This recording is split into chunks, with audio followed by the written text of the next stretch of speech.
विकास के मुद्दे पे मिलने गए हैं। बिहार को और आगे बढ़ाना है। जो वादा उन्होंने 2025 के चुनाव में किया, उसको और आगे बढ़ाने के लिए, वो वादा को पूरा करने के लिए, विकास ज़मीन पे उतारने के लिए देश के गृह मंत्री हैं, उनसे मुलाकात हुआ है। नॉर्मल सा चीज़ है, हर प्रदेश के मुख्यमंत्री गृह मंत्री से मिलते हैं, उसी के तहत मिले हैं उनको। हाँ, ये तो सच है कि वो विदेश दौरे पे हैं, लेकिन उनको ज़मीन पर रहना चाहिए। विपक्ष जो होता है वो भी लोकतंत्र का पार्ट है, और वो भी एक लोकतंत्र के पार्ट है। उनको अपना भूमिका बिहार में निभाने का ज़रूरत था, लेकिन वो अपने कर्तव्य से हट के विदेश के दौरा पे दुर्भाग्यपूर्ण है। नीतीश कुमार जी बिल्कुल अपना जो एनडीए में है, जो है, नीतीश कुमार जी क्यों इधर उधर जाएंगे? बिहार को आगे बढ़ाना है। जेडीयू एमएलसी अशोक यादव हमारे साथ बातचीत करने के लिए हैं। प्रधानमंत्री से मुलाकात आज मुख्यमंत्री नीतीश कुमार किए हैं।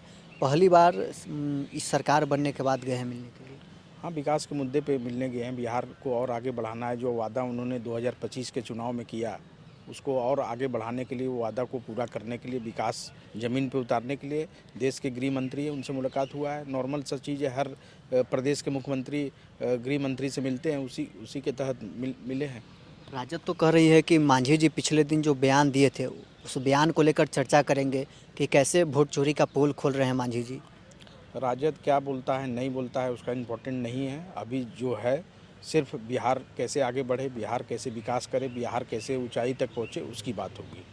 चुनाव के परिणाम आए 1 महीना हो गया, तेजस्वी यादव कहीं नज़र नहीं आ रहे हैं। चर्चा है कि विदेश दौरे पर हैं उनको। हाँ, ये तो सच है कि वो विदेश दौरे पे हैं, लेकिन उनको ज़मीन पर रहना चाहिए। विपक्ष जो होता है वो भी लोकतंत्र का पार्ट है, और वो भी एक लोकतंत्र के पार्ट है। उनको अपना भूमिका बिहार में निभाने का ज़रूरत था, लेकिन वो अपने कर्तव्य से हट के विदेश के दौरा पे दुर्भाग्यपूर्ण है बिहार के लिए। आप लोग के लिए तो ठीक है ना कि बिहार में विपक्ष नाम का कोई चीज़ नहीं है, नेता गायब हैं। नहीं, बिहार विपक्ष तो एक लोकतंत्र का पार्ट होता है। विपक्ष भी जब अपना भूमिका निभाता है तो लोकतंत्र और सुंदर दिखता है, लेकिन वो अपने कर्तव्य से हट के कहीं बाहर घूम रहे हैं तो वो खूबसूरती लोकतंत्र का घटता है इससे। उनके भाई लगातार अपने संगठन को बढ़ा रहे हैं, जो नई पार्टी वो बनाए हैं राजद से अलग होकर, और दूसरी तरफ तेजस्वी यादव सदन से भी गायब रह रहे हैं, बिहार से गायब रह रहे हैं।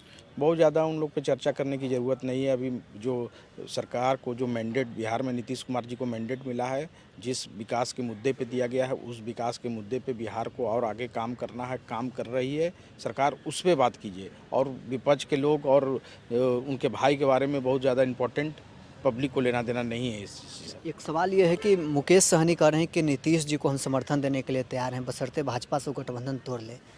मुकेश जी तो हमेशा चुनाव लड़के देखे हैं, परिणाम भी देखे हैं, तो जब खुद अपने चुनाव नहीं लड़ सकते हैं तो समर्थन देने की क्या बात है? जो जिस समाज की वो बात करते हैं, वो समाज ही उनके साथ नहीं है। वो सारा समाज एनडीए और नीतीश कुमार जी के साथ मानने वाले लोग हैं। मतलब नीतीश कुमार इधर उधर नहीं जाने वाले हैं। नीतीश कुमार जी बिल्कुल अपना जो एनडीए में है, जो है, नीतीश कुमार जी क्यों इधर उधर जाएंगे? बिहार को आगे बढ़ाना है। आगे तभी बढ़ेगा जब बिहार और केंद्र का सरकार साथ में मिल के काम करेगा। वही काम हो रहा है बिहार में। चलिए, जेडीयू एमएलसी अशोक यादव हमारे साथ बातचीत कर रहे थे। क्या कुछ इनका कहना था आपने सुना है। बहरहाल इस खबर में इतना ही। आप बने रहे न्यूज़ 4 नेशन के साथ।